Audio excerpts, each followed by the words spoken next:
Creep, a podcast focusing on anthology horror. Starting with Tales from the Crypt. Hello, I'm Camp Counselor Lauren Jewell. And I'm your least favorite camp counselor, Tish, DeLano. Beep, beep, beep, beep, beep, beep. That was my attempt at air horns. What a week. Where would we like to begin? I guess we could go of why it's been a rough week for you. My week has been questionable. On Sunday, I was driving to the Renaissance Festival, aka my other job, and halfway there, my check engine light not only turned on, but it was blinking.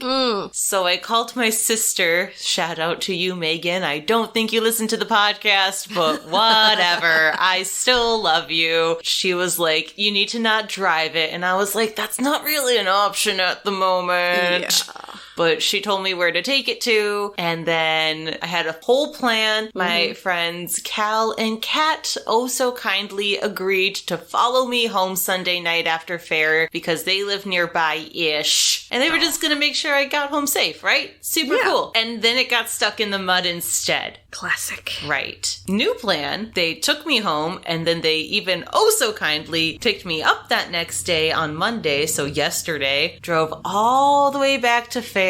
We got my car out, we got another friend's car out, and then after like an hour and 20 minutes of driving, because we had to go the back roads and I couldn't go very fast, we made it to the shop my sister told me to take it to, and now we wait.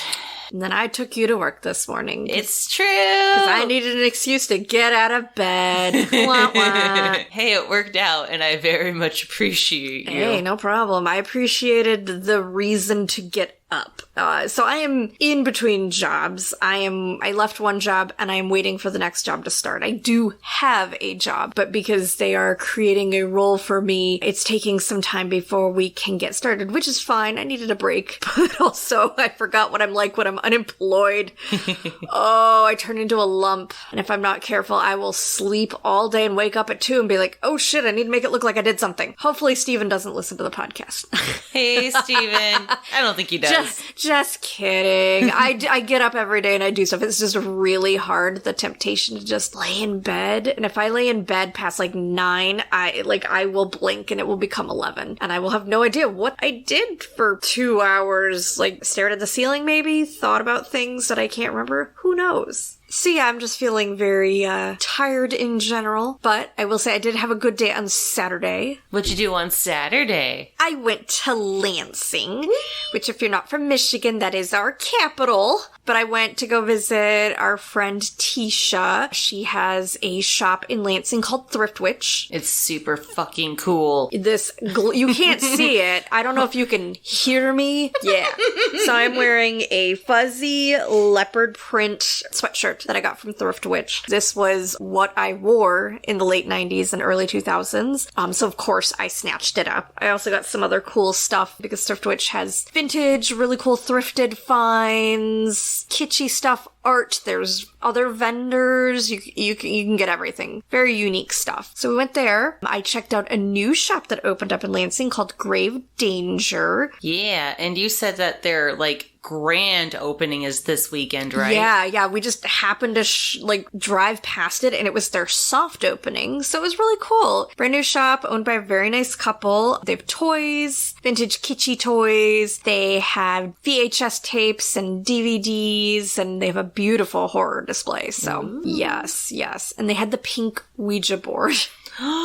Did you get it? It's like $250. Oh, apparently God. It goes for even more on eBay. I want it really bad. So anybody has one that they don't want and they don't want to make the money off of it and you just want to send it to me, that's fine. I'll send you my address, complete stranger. Anywho. We'll get a P.O. box. Sure. We'll invest. Yes, I really want it though. I was like, ooh, I'm between jobs right now. I cannot justify that random purchase. But they had a lot of cool stuff. And then we went to Dead Time Stories. Which is super cool too. Yes. It's a true crime themed bookstore. So it was just a really fun day of just being out of my house. I miss Lansing. I miss everybody in Lansing. Yes, we have a lot of friends in Lansing, and I miss our Lansing life. Yes, if you are not in the state of Michigan and you're looking for a reason to come to Michigan, not only is our food super good, but in Lansing there is a show called The Dark Art of Michigan. They perform a lot at the Avenue Cafe in Lansing. Mm-hmm. It also has Ruckus Ramen, so if you are a fan of the noodles, they got the hookup for you. Yes. They're actually coming back with their first show next month. It's limited, no seating, limited people allowed in, limited performers, etc. because of COVID, but I'm very excited. It feels like a step towards normalcy, having the dark art come back. And it's a 2-day thing this time. It's a 2-day Halloween extravaganza. Yes, I am super psyched. Hope that I can make it out. Same. We might have to have a really long night because we'll also be working at a haunted house situation in like a week and a half. Yeah, so if you are in the area, be sure to look up Panic Peculiar Experience. We're part of that. We are in that. So so it's just been exciting but exhausting. E² indeed. Hey, Tish. Hey, Lauren. Anything on that bulletin board? Yeah, so on this week's bulletin board, I have a note here that says to let the campers know that this episode is yet another incredibly dark episode that once again heavily features domestic violence. Mostly of the verbal abuse variety, but yeah. I will say, at least this episode has more of a Tales from the Crypt feel to it. Yes. And is very whimsical in comparison. Yeah, it has a little more, tongue-in-cheekness, a little more of the cheese factor that kind of lightens it up, but just kind of sucks that they put those two back to back. Yeah, so that's all I got on the bulletin board today. Perfect. In that case, can I interest you in a creeperosity? Why, yes, I would love a creeperosity. All right, so yet again, I've gone down a weird-ass rabbit hole. Okie dokie. At some point in this episode, there is a mention of a necklace that is supposed to represent the Mayan god of truth. However, after searching the internet for at least 10 minutes, I could not find any god in specifics that is the god of truth in Mayan culture. Here are the contenders of which gods I think they're supposed to be talking about. Okay. So I would also like to say I got this information from worldhistory.org, and I did go to a few different websites to figure out how to pronounce them, so I do apologize in advance. If you know how to pronounce these names, please send us an email at campcreeppodcast@gmail.com. So, contender for god number the first, Achun Khan, a tutelary deity. He provided protection at sunrise and sunset. That's option 1. Okay. Seems pretty good. Second option is Amun, who is a god of fertility and protection who was also a personification of maize, like the corn. Huh. Yeah. So that's your creeperosity. I'm gonna go with option 3, that they just literally picked a random culture and we're just gonna make something up. They're all dead. No one will know. This is season 2, episode 6, The Thing from the Grave.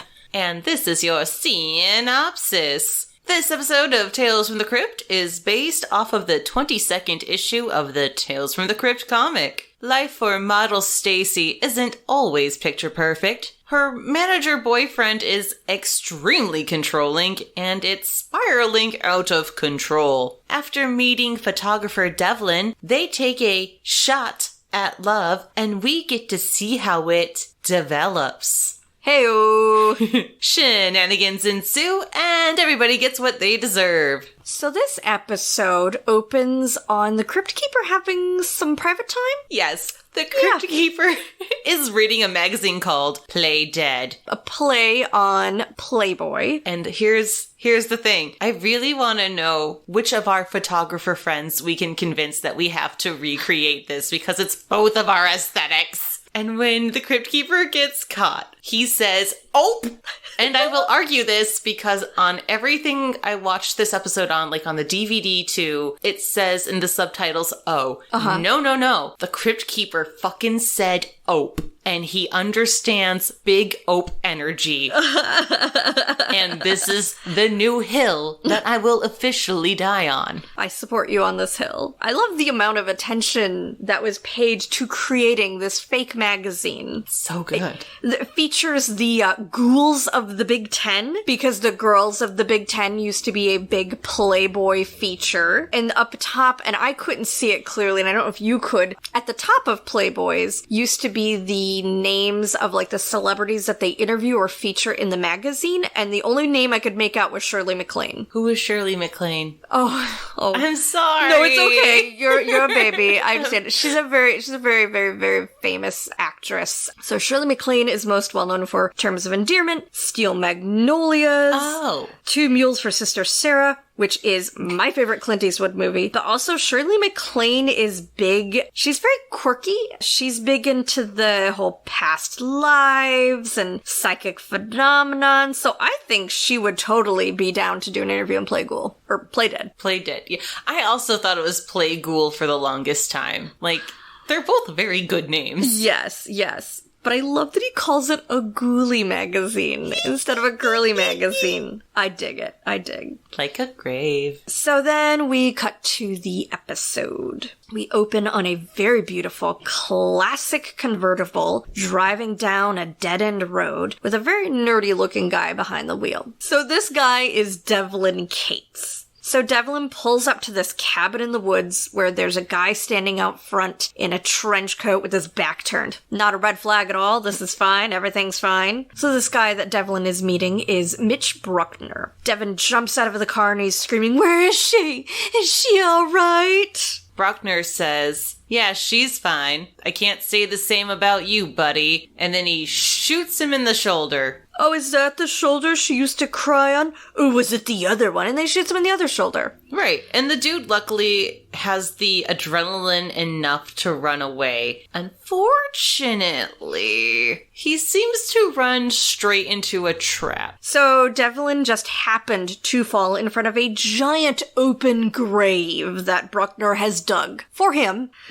Bruckner apologizes for not having a headstone made and just seamlessly segues from headstone to, you know what else was made out of stone? The 10 Commandments! Hey-o! So yeah, Bruckner's like, have you ever heard of the 10 Commandments? You know, thou shalt not covet thy neighbor's wife. And the guy retorts like a fucking badass. Right. What about thou shalt not kill? Boom, bitch! But here's the thing. So, excuse me, sir. That is not actually how the commandments go. And the source is my brain after going to a Lutheran school from kindergarten until 8th grade where the commandments were a big fucking deal. The actual commandment is just thou shalt not covet. So, you know, does that include the wife? Yes. However, I feel like thou shalt not commit adultery makes way more sense in this situation. Yes. Thank you for coming to my campfire talk. Also, a little bit of a problem with Bruckner's thou shalt not covet thy neighbor's wife little thing is they're not married, as Devlin points out. True. Yeah. Also an issue there. So after Devlin's sassy little comeback, Bruckner says, "Fuck it," and shoots Devlin, yes, over and over, knocking him into the open grave. And I have this really great quote here from Bruckner, who has, like I said, just murdered a man. "I want you to remember one thing before you go to hell, you miserable piece of shit. Remember that she's mine, not yours, mine." And it mostly stuck out to me because I feel this way whenever people come over and Phoebe, my cat, starts like loving on them. And I'm like, this is fine. That's fine. Yeah, she's just a very friendly cat. And then she just wants to like hang out with them and not me. I'm saving this quote for that exact moment the next time this happens. I will remember that because I've definitely bonded with Phoebe before. Phoebe's a little bit of a hoe. It's fine. The next scene, we're at a tropical sunset. Just kidding. It's a photo shoot. This is where we see Stacy, and I just have a note that says, "Insert horny construction worker sounds." Woohoo! Ow! Yay! Stacy is hot. Yeah, Stacy's really fucking pretty. Yeah, Stacy is a model, and with the, it says super 90s hot girl hair. Yes. A la Kelly Kapowski. Oh my god. Yes, she's got Kelly Kapowski hair, but even like a little more glam. For the record, I totally understood that reference. Yeah! For those of you childrens out there that did not understand the reference, Kelly Kapowski was on Saved by the Bell, and most people who were attracted to the female types who grew up in the early 90s were very into Kelly Kapowski. Yeah, I don't blame them. So we have this photographer that is cheering everybody on, and then when the camera finally pans up, would you look at that? It's the same dude that got shot just a few minutes ago. Yes, it's a very much alive Devlin. So we've jumped back in time, clearly. Now I'd like to point out what Stacy is wearing. So we just see him shooting just Stacy. So it looks like, this must be like a Sports Illustrated swimsuit issue shoot or something. She is wearing a sexy version of like what would be like a dive suit. Like a dive suit / bathing suit combo. Think of like a Bond movie. Very similar to something like that. She's holding a spear gun. Like, not sure what's going on, but okay, I support this creative decision. Yeah, and Devlin is mumbling to his assistant just how cheesy this entire setup is, because then everybody else joins the shoot, and it's more Bond-looking girls, and this guy in a suit who's holding a can of something. Yes, so apparently this is some sort of ad shoot. By the way, that model's name, which they never say in the episode, but they did give his character name. It is Bo Hunk. Bo Hunk. Bo Hunk. He's big in Japan, according to Devlin. Yes, and there is a group of Japanese businessmen standing in the background who look so geeked to be there. Right. And they're so excited. So my definition of this Bo Hunk, is that what you said his name Yes, that is his name, Bo Hunk. He reminds me if Duke Nukem were to join the FBI. Yeah, I can see that. Mm-hmm. Yeah. So Devlin is attempting to, like, set the mood. He's clearly a good photographer, like a good director of photo shoots, because he tries to set the mood by telling a joke, by, reminding everyone how much better it is to be on a set than be on some beautiful tropical beach getting all hot and sweaty. Ooh. And then Stacy, our girl, she says, I don't know, sometimes I like getting all hot and sweaty.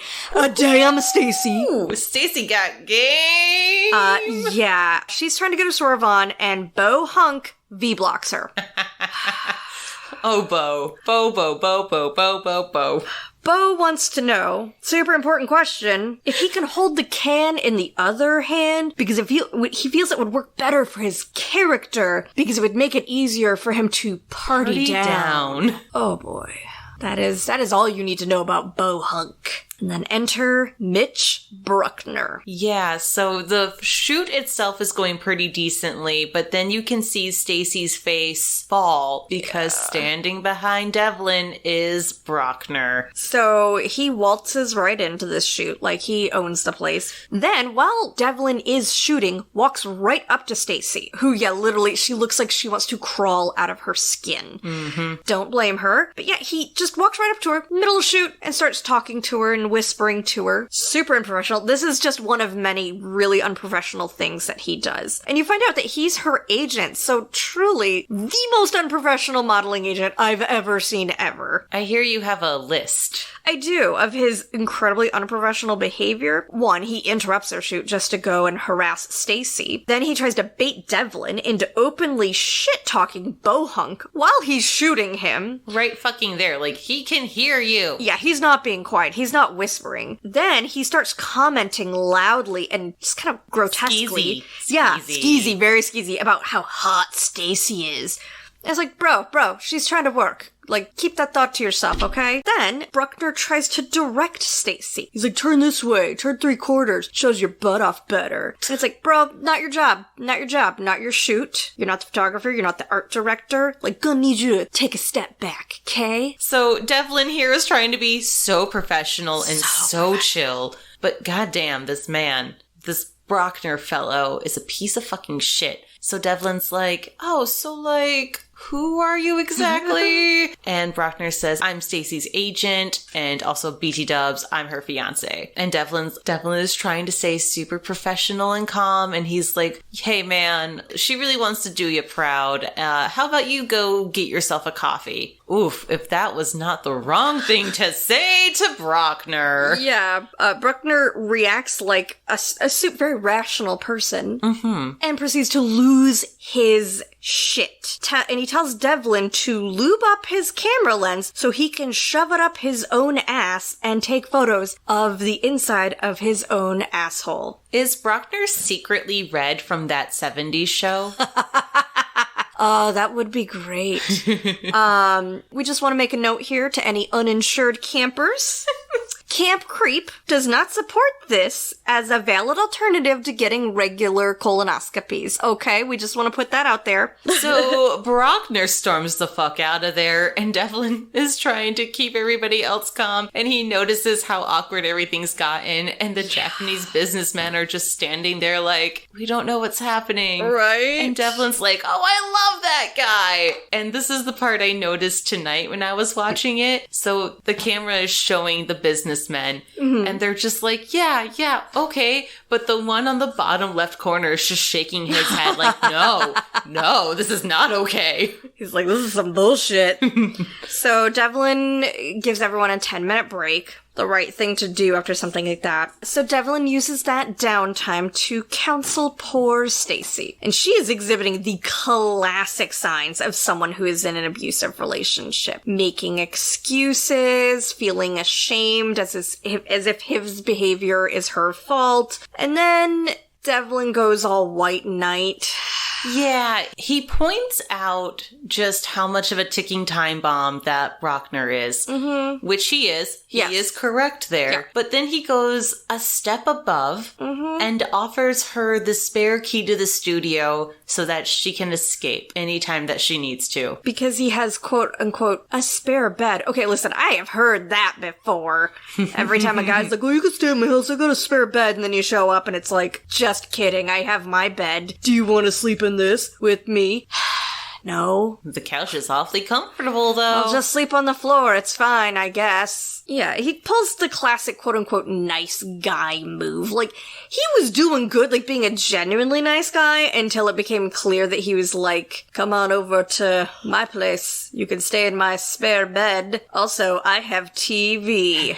Wink. That evening, he is in front of his TV, which is smaller than the one I had before this one was gifted to me. It's fucking like, I think the thing was only an 8-inch screen. It looked very, very tiny. And he's asleep, sitting in a chair. I don't even see a bed. I don't know where the fuck he's hiding it, let alone a spare. And you can hear the front door jingling. Somebody is opening it, and it's Stacy. Yes. So she shows up. They both declare that they're being awfully forward. Cheesy early 90s romantic music starts to swell. I do really like how they met halfway, though, and, like, the backdrop turned on. It was super fucking cheesy romance. Yes, it was shot really well. And then they kiss, and so you see their first makeout session from this, like, beautiful artsy-fartsy kind of shot. And then he gives her a gift. He gives her a necklace called the Mayan God of Truth and says that if you make a promise to someone while holding it, they have to keep that promise no matter what. But also, you left out the most important part that literally has no importance for the rest of the episode. An old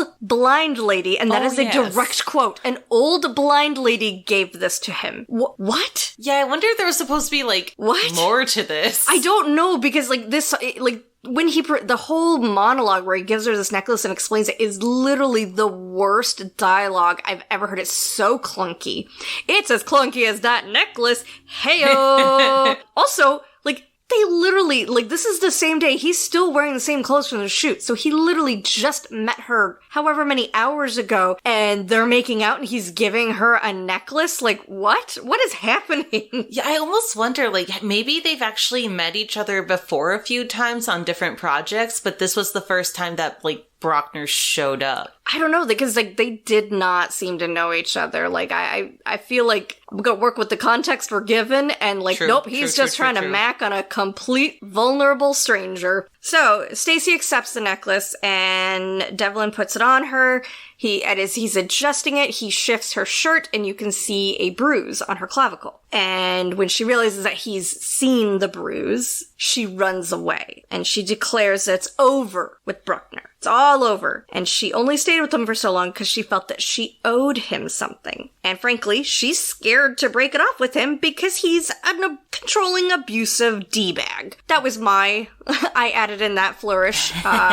She just said she's scared of him, but I mean, that's valid. Like, that dude is scary. Yeah, he is unpleasant. Yes, and obviously he's gotten physical. Just because you don't see it on camera, we now have proof that he's gotten physical with her. So after they have a heart-to-heart moment, before they start making out, Devlin is holding onto the necklace, onto the charm portion, and he makes her a promise that he will protect her no matter what. Ugh. And then they start making out, and the screen gets kind of funky because, oh look, Bruckner is videotaping them from across the fucking street. Yeah, because of course he is. Of course he is. Of course he's following her, because that's what this kind of abusive dickhole does. Cut to a later date, and Devlin is coming in from getting groceries. He's got a grocery bag. The phone's ringing. He runs, picks it up, but the answering machine is just picked up. Which is very important for later. This is important, and for you babies, we will explain why this is so important later, because you have no idea what an answering machine is, and we get that. But it is Bruckner, and he says he knows everything, and that he and Stacy had a fight, and she went off to their cabin, and he feels like, she's in trouble, but she doesn't want to see him, so he asks if Devlin will go out there to console her, to make sure she's okay. Yes, and then the next part is the beginning scene, but super sped up and cut together, and that's how we know that our boy Devlin here is dead and buried. Yes, he's one dead white knight. Aww. Just took the bait, hook, line, and sinker. He really mastered that bait. Oh, god damn it. Like the delay. Oh, god damn it. That took me too long to put that together. We cut to Stacy's apartment, and the first thing you see aside from the very beautiful Stacy is that she has a giant photo of her face blown up on her wall, and around it is a giant blinking, glowing neon pink heart. I don't think that's Stacy's choice. I think that's all Bruckner, because I am sure she thinks she is attractive, because yes, she is. She's oh my god. Stunning, yes. But I don't think her character is vain enough to do that. I mean, listen, no shade. If I were as hot as her, let me tell you, my face would be my wallpaper in my home. Be like, look at how beautiful I am.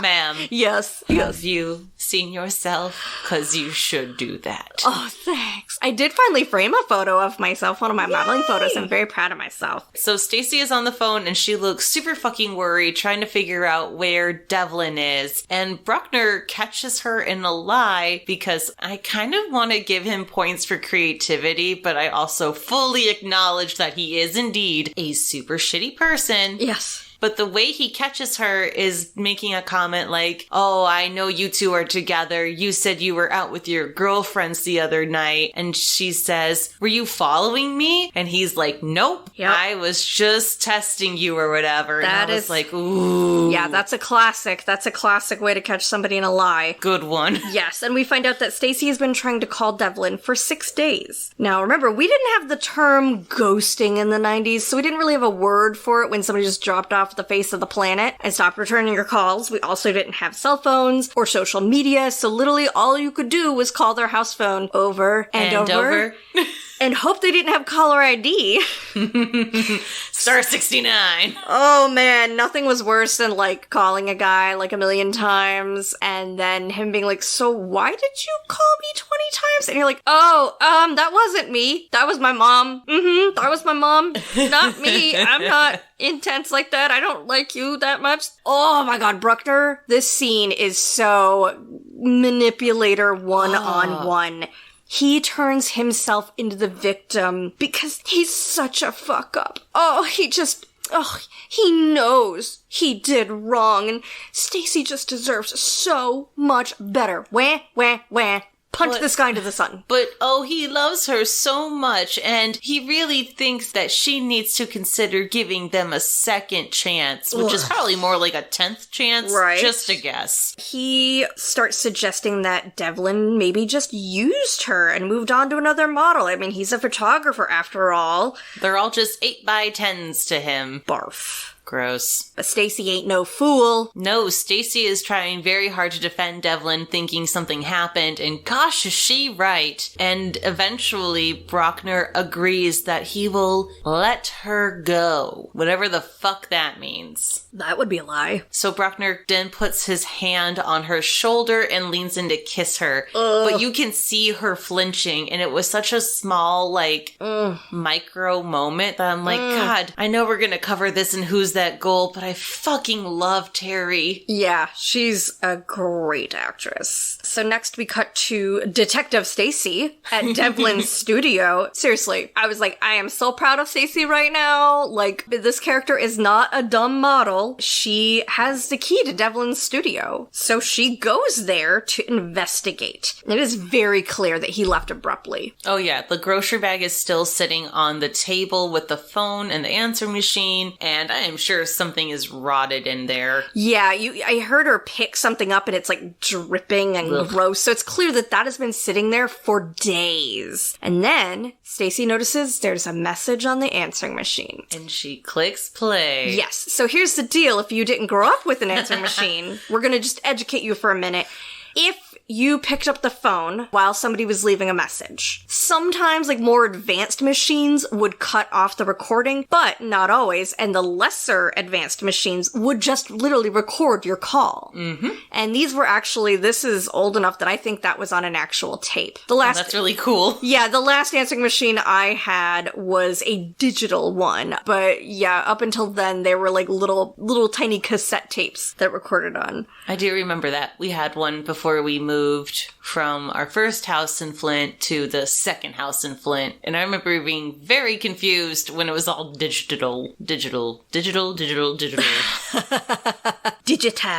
So, unfortunately for Stacy, Bruckner is also in the studio. Yes. So he sneaks up behind her, he grabs her, and he essentially kidnaps her. Yeah, it's a real bad time for the next, 5 minutes left of this episode. Really sucks. Yes. We cut back to that cabin that we saw earlier, and poor Stacy is bound and gagged in bed, tied to the bed, wearing some lingerie, and Bruckner is just making my skin crawl. Mm-hmm. Even just remembering, I don't remember specifics of what he said, but it's the implication of what he said. Oh, let me help you there, friend. Okay, thank you. I got you. Yeah. So Bruckner is sitting on the edge of the bed, and he is being super fucking gross. Mm-hmm. He is making comments, and while he is making these comments, he first pulls out his gun. Yes. Loads it. He's saying things like, just because you found this out doesn't mean we can't have fun. And when he says that, he pulls out a whip. Yeah, there's a bullwhip involved. Nope. Okay, no. So basically, he's going to assault her. Yup. Murder her. And then, you know what? This dude's enough of a creep, he's probably going to assault her again. Very deeply upsetting. So he rips off tape that's over her mouth and he makes more gross comments. Ugh. And she starts screaming. Yes. But what's this? Stacy's calls for help has reached 6 feet under. You really gotta hand it to Devlin. Heyo, 'cause Devlin's hand shoots up out of the grave. Her boyfriend's back and you're gonna be in trouble. Hey nah, her boyfriend's back. That's right, Devlin is back. Bound by his promise, he is coming back from the dead to protect her. Bruckner confesses to Stacy that he's killed and buried her Romeo in the backyard, and of course the girl is super upset. Even more so than what she already was. Right. And, Bruckner, being a very smart man, hears something from outside, grabs his gun, and goes to investigate the strange noise. Yes, good, excellent. So Bruckner is outside investigating, and who could it be now? Zombie Devlin! Woo! And boy, did they have a battle royale, because when you are bound by a promised from a Mayan god, guns apparently are ineffective against you as a zombie. Well, right. But also, was Bruckner even aiming for his head? Do people in horror movies understand the concept of aiming for the head? That's a point of contention with me in modern horror, but, you know, that's a rant for a whole nother day. We digress, I digress.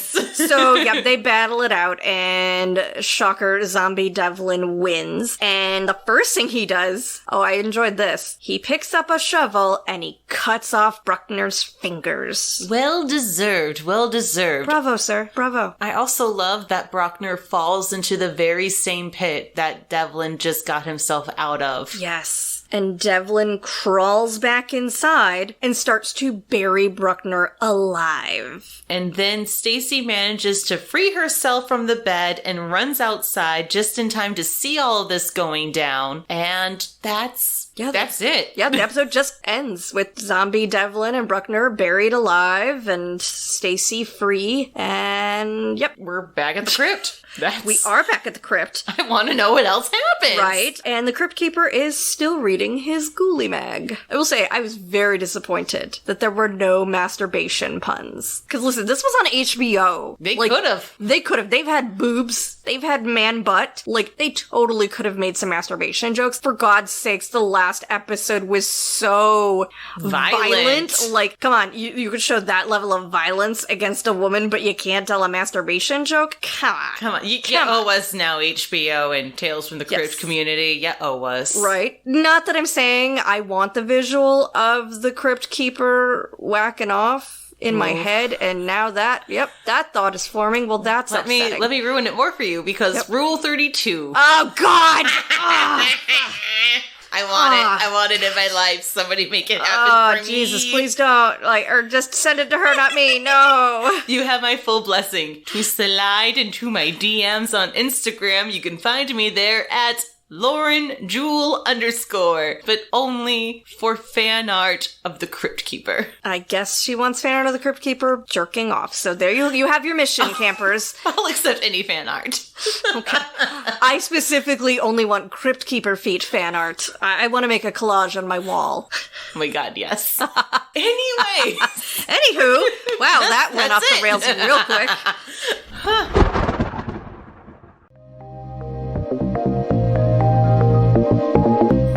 That is my best friend Jenny over there on that side of the table. Hi, that's my lifelong best friend Taylor.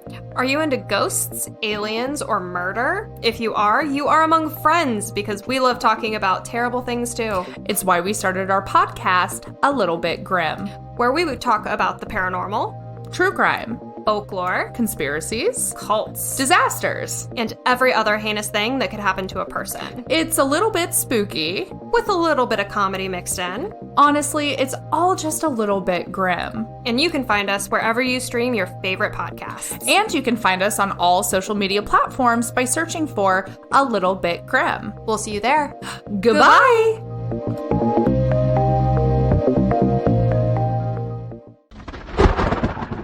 It's time for everybody's favorite segment, Who's That Ghoul? Yeah. So today's episode was written and directed by Fred Decker. He's best known for writing the horror classic, Night of the Creeps, one of my favorite movies from the 80s, The Monster Squad. Wolfman's got nards! Come on! If you haven't seen it, watch it. I know I say that every week about something, but seriously, you have your assignment. Watch The Monster Squad. It's so good. And he also wrote and directed RoboCop 3. Oh. He didn't have a terribly long or impressive IMDb, but he did have one super fun acting credit. Oh shit, what is it? Alright, he played Little Boy in Ape Mask at Convention, uncredited, in Nightmare in Blood. What's that? I don't know. I don't know. I was like, I thought you were going to say Nightmare on Elm Street, and I was like, I don't remember any kid in an 8 mask in this series. Yep. Yeah, it's interesting to me that he wrote Monster Squad and directed it, and I guess the dialogue was a little clunky at times and that, but they were kid actors, so I think I let it slide. Boy, his writing was not as good in this episode. My apologies to Fred Decker if you're listening. I look forward to reviewing future episodes that you have also written and or directed of Tales from the Crypt. Huzzah! And then we have Devlin Cates, who you were crushing on. Yes, oh my god. Yes, he's I played... have a type. Sorry. Yeah. Oh, it's Continue. okay. He reminded me of the human version of the dude from the Atlantis movie. Oh, Milo, yeah. Yeah, he reminds me of Milo, and Milo I can dig is... that.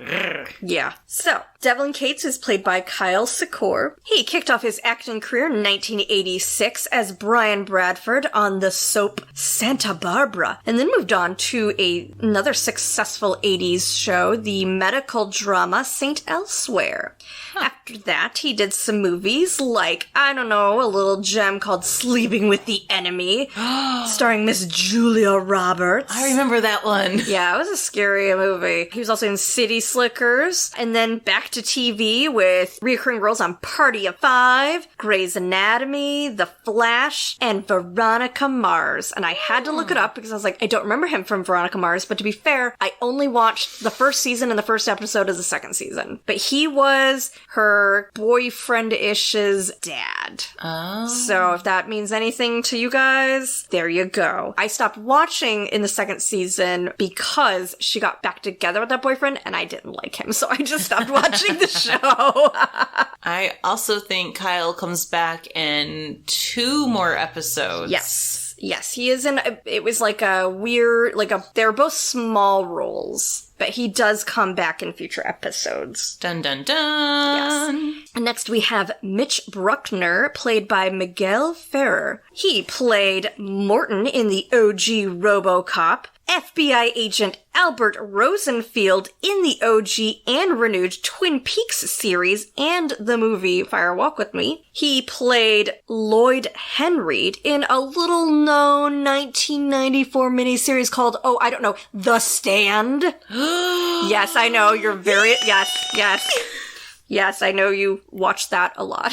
I do. I have, quick tangent, but I have a lot of feelings when it comes to the Stephen King movies and miniseries. Mm-hmm. More importantly, so The Stand was good. I have not seen the new Stand. Yeah. But the miniseries was great as far as I can tell. Mostly, I think, on par with the book. Now, the miniseries, the movie that pisses me off the most, is The Shining. Oh. Fuck you, Kubrick. You destroyed that movie. I will die on this hill. Come for me. You feel free to cancel me over this one. The book is better. I said it. The Shining, the book is better. The Shining miniseries. Perfection.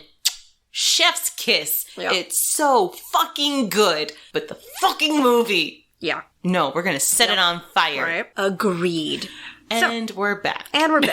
Also, which will tie into our next star, Mr. Miguel Ferrer went on to star on Desperate Housewives as Andre Zeller. And I have a fun note that he was also the voice of Death on Adventure Time. Aww. Yeah. Sadly. Maybe I shouldn't have put Death as the last one, because sadly my next note is that he died. Yes, I'm a professional, ladies and gentlemen, as if you can't tell. So sorry. He died January 19th, 2017 at the age of 61. So very sad. He had a very successful career, though. He had a really great career. He worked a lot, and obviously had some very iconic roles. And then we have the beautiful Stacy. Played by Terry frickin' Hatcher. I have never found Terry Hatcher. I was like, she's objective. I was like, oh yeah, she's pretty, but I never thought Terry Hatcher was hot. And then I saw her in this, and I was like, sweet mother of God, hubba, hubba, hubba. Stunning. Yeah, I turned into like a cartoon wolf. I was like, oh, like, holy cow, she's so beautiful. So, Terry Hatcher, in case you somehow don't know who Terry Hatcher is, she got her start on an 80s classic, The Love Boat. Yes. After The Love Boat, she had a recurring role on MacGyver, and then a series of one-off parts in a ton of TV shows and small parts in movies, and then the star power kicked in. because then she was cast as Lois Lane in Lois and Clark with Dean Cain. I didn't watch it, but when I was growing up, a bunch of my friends' parents were like super into Lois and Clark. I know it was a very popular show, and I believe she went on to play a one-off role as one of Lois Lane's relatives in Smallville. It's a nice little callback. Then she also went on to play Susan Mayer on Desperate Housewives for its obnoxiously long run. And I believe you have another credit that you wanted to point out. I do, because she's one of my favorite voice actresses. She plays mother/other mother in Coraline. So good. So fucking good. So good. To the point where, like, the first 2 times I watched Coraline, I didn't even realize it was Terry Hatcher. Like, I finally, like, I saw it, like, happened to be looking at the credits, I was like, shut up! And I was like, oh, okay, I can hear it now. I was like, but yeah, she does a phenomenal job, especially as Other Mother. Oh, that voice, like, sends chills down my spine. It makes me so happy. Yes. But I remember watching this episode, like, as an adult, realizing, like, oh, I've seen Terry Hatcher in a bunch of things. Oh my god, that's the Other Mother. Yeah. Oh my god, that was her in, like, the 80s. Yeah. Well, this was I think we're in the 90s 1990. Now. I think this was, like, 1990. So yeah, this was before she became really big. Final credit, because I had to. Bo Hunk. Oh. Yes, is played by Laird McIntosh. Tales from the Crypt, this episode, was only his 3rd ever acting credit. And I think he started like 1987, so he did like something in 1987, like something in 1989, and then this episode. Mm-hmm.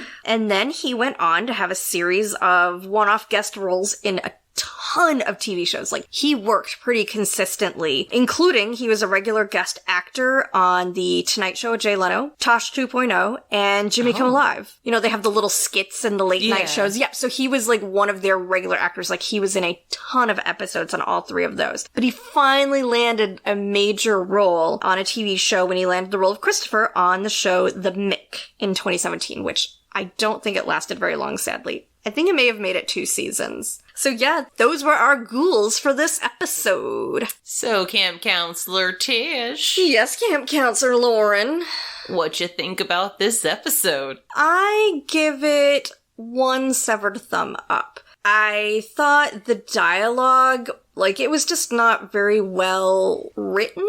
And I feel like some of the weaknesses might also have been, like, the editing on it. I feel like stuff definitely got edited out for time. It was a really short and quick episode compared to previous ones. So I'm very curious about, like, why stuff got cut out. But I give it a thumb up because I did not mind staring at Terry Hatcher. I mean, like, listen, she was really hot in this episode. And it was going back to more of the Tales from the Crypt tongue-in-cheek kind of horror versus the previous episode. What do you think about this episode? So I'm giving this one a severed thumb and 3/4 up. Oh. So the reason for this is because I liked the episode. I liked how we didn't get to see any of the abuse except for the verbal things. And we saw the bruise, but we didn't, like, witness it. However, the reason it's going to get a portion down is because this is a Tales from the Crypt universe episode. I did not think it was necessary to do the whole, this necklace from an old blind woman is a